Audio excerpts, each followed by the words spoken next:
organization that spawned off from the Curry Brothers organization. Big Ed Hansard was one organization. A group called the 2020 Club was an organization ran by Jimmy Bruiser Denard and Kevin Hollywood Duplessis. So you kind of had all these separate organizations. If one group was short, his connection was slow for the month or for a couple months, they could go to another opposing group and they would supply them, which is very rare. So you had the best friends. When they did become a drug gang, they were getting supplied by Demetrius, or if their connect wasn't good, they'd get drugs from Demetrius, or they get drugs from another crew. They would continue to trade cocaine with one another for several years with no problems, until greed took over. Oh man, Big Ed was that's like Joe Pesci. You know what I'm saying? That's like Tim Roth.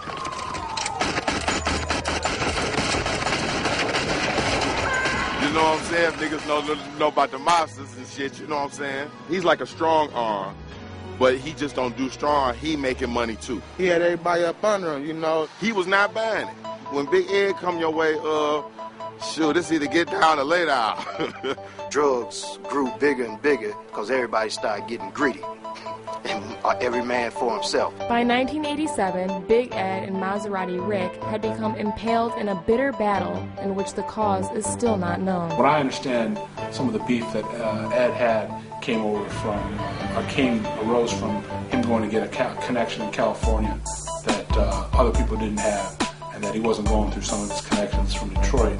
However it started, it would spark one of the most violent street wars in Detroit's history.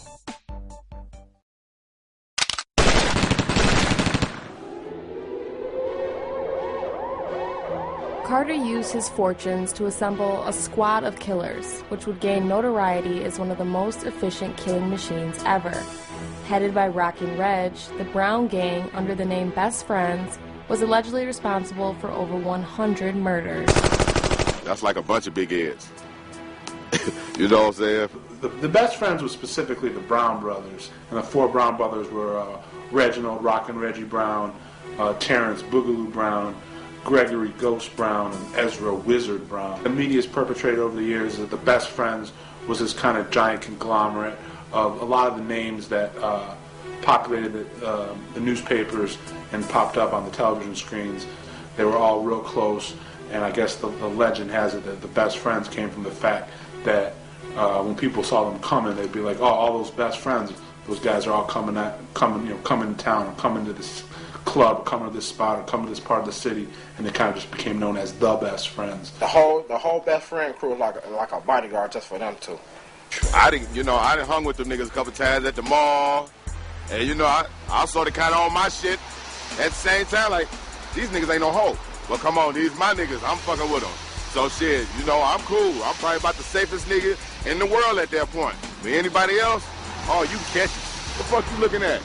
And you catch it. There was so much money floating when they figured out that they can actually rob the dope boys and get away with it, was when they were seeing like, man, this is where we make our money now. They can make some nice change, putting hits on people and being an enforcement crew or murder for hire crew, but they can make a lot more money if they got their own connection.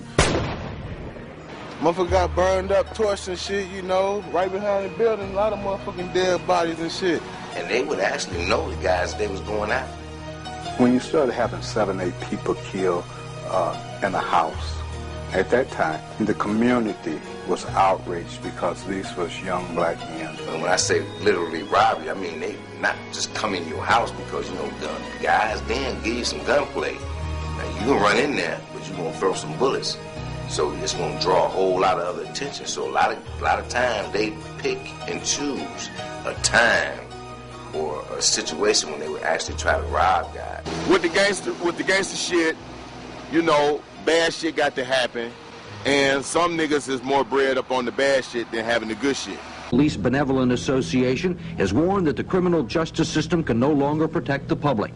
and urge people to arm themselves. The police are telling people to come in here and buy guns, and they are in alarming rate.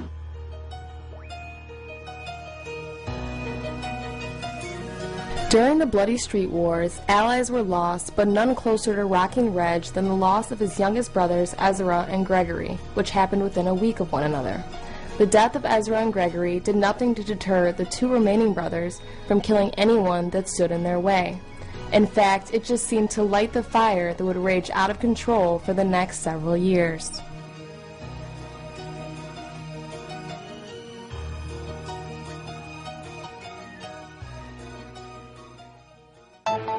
Despite having problems with Carter and his associates, Big Ed's business skyrocketed. By 1987, he was deemed a major competitor. LAPD officers spotted him and several of his contacts cruising the Sunset Strip while they flashed their Mercedes and brand new Porsches until they were pulled over. Big Ed would be jailed for having several illegal IDs in his possession, as well as $300,000 cash separated into $5,000 bundles. He was flashy, like I say, majority of the people in that era was flashy at that time. Wasn't nothing wrong with standing out. People had balls and guts to make money. No charges were brought about, but the episode marked the arrival of Big Ed Hazard as a mover and shaker on a national scale.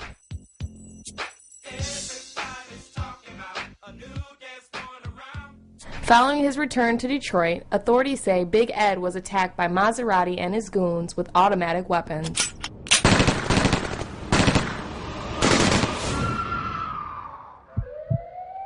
In spite of being wounded in the stomach during the attack, which took him out of the game for months, Big Ed refused to identify Carter as one of the perpetrators and said he would choose to take care of the issue himself. Authorities believe that Maserati Rick would try 3 more times to kill the troublesome Hazard without success. Carter's failed attempts to eliminate Hazard would soon prove to be a fatal mistake. May 20th, 1988, the leader of Best Friends, Rocking Reg, got sentenced to life in prison. The life sentence of one of the Brown brothers would rob the gang of their most intimidating enforcer, which signaled a weakening to all of Carter's enemies.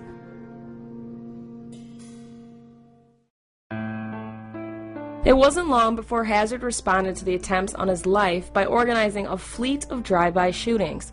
Allegedly, Hazard drove by Rick's mother's house and unloaded a fully automatic weapon while she was on the porch holding little Rick, who was only 2 years old. We shot up my mother's house, and his girlfriend's mother's house. Unsuccessful, Hazard would try again 2 months later. This time, he allegedly tried the home of Little Rick's mom, but he got distracted and fired shots into the neighbor's house, resulting in his arrest. Like a month later, I see the same guy in jail, and he had like 3-4 guys on his